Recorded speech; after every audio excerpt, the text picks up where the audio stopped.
Yeah. What if I told you that everything that concerns you, your marriage, your business, your country, your health, everything is governed by the laws of physics? Yeah, we always say, oh, this is how it is. All the holy books have direct equivalence from the laws of physics. And for want of a better name, I call it the philosophy of physics. And that's what I write about, that's what I teach about. If you do not, unfortunately, most of us don't like physics. I don't like physics. I hated it when I was in school. Not that I won't pass it, I just didn't like it. It was too. I liked Yoruba, I liked Greek science, I like Christian religious studies, I like biology, but I didn't like physics.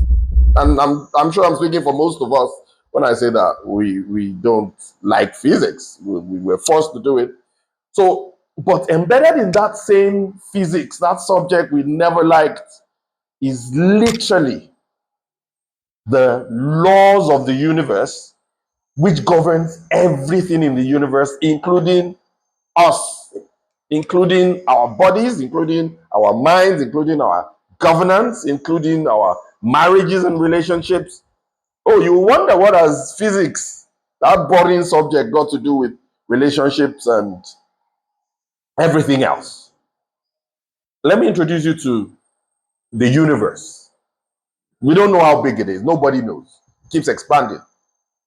But as big as the universe is, it's made up of just two things. It's actually one thing, but for the purpose of this discussion, is let's just stick to two things.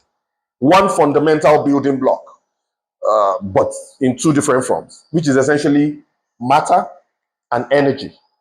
67% of the universe, not Earth, oh, please think a bit wider.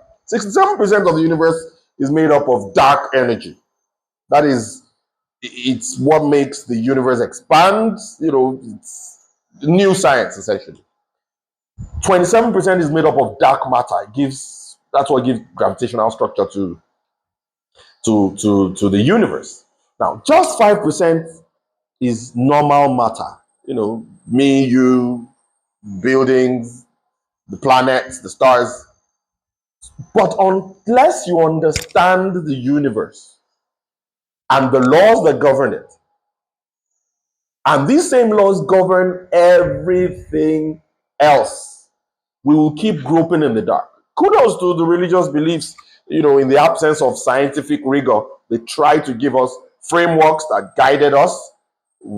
Fantastic, and has helped humanity for thousands of years. But science does an excellently eloquent job of explaining everything you'd like to know. For instance, why are we here? Where are we going? Is there an afterlife? How come things get worse on its own and it never gets better? Why is Nigeria bad? Why is Africa poor?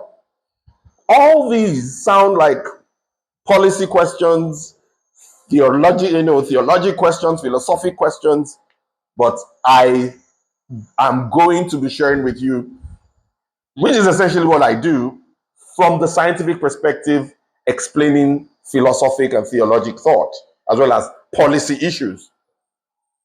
So stay with me, and we will be having a very enlightening session together. Now, because energy and matter is essentially what is made up of, the universe is made up of just two things. So any law of physics, any law of science that talks about energy, look close, look a bit closer. And as I said earlier, the universe is actually made up of one thing. If you understand the string theory, you can just go Google it. Now, even energy and matter are now made up of the same fundamental building blocks called strings. But that's some advanced quantum, physics. Maybe we'll be getting to it later. But science is not boring. Science is life. Science explains in clear terms what we need to do and how the universe needs to work, how it works. Now, any contravention of those laws, you can literally not break any law of science. The laws are there. You can be broken, and it's impartial. It's the same laws that from China to Ibadan. The same laws. That's why airplanes, phones, everything works. But I'm not even talking about the technology. I'm talking about technology is just one expression of the utilizations of those scientific laws and principles. It extends to everything else. Let me give you a classical example. Remember, I said energy and matter, right? Good. Now, the laws of thermodynamics, they essentially deal with energy. First law of thermodynamics, energy, remember, energy and matter. Energy can neither be created nor destroyed, but changes from one form to the other. That statement alone, if I tell you the theologic implication of that statement, or the spiritual, the physical, the business implications of the first law of thermodynamics, which is also called the law of conservation of energy, you will be shocked. Same thing, the second law of thermodynamics, which is called the law of entropy. And it says, let me quote it for you. It says, the entropy, now entropy is just what is called chaos, disorderliness, wahala, trouble, degradation, decay. Okay? It's saying the entropy, and you can substitute any of these words I've just used. The entropy in an isolated system never decreases. Such systems spontaneously evolve towards the same, towards the state, pardon me, with maximum entropy.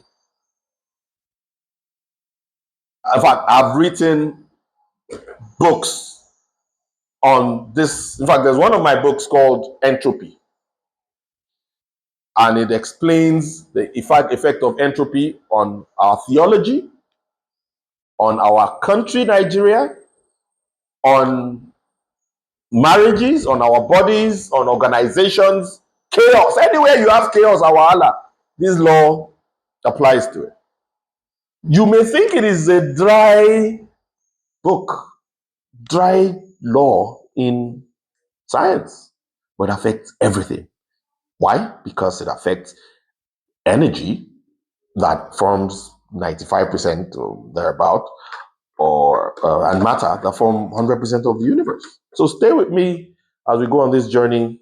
I'll be talking more about entropy um, in business, in our nation state, and in organizations, as well as in individuals in the next couple of videos. So enjoy and see you.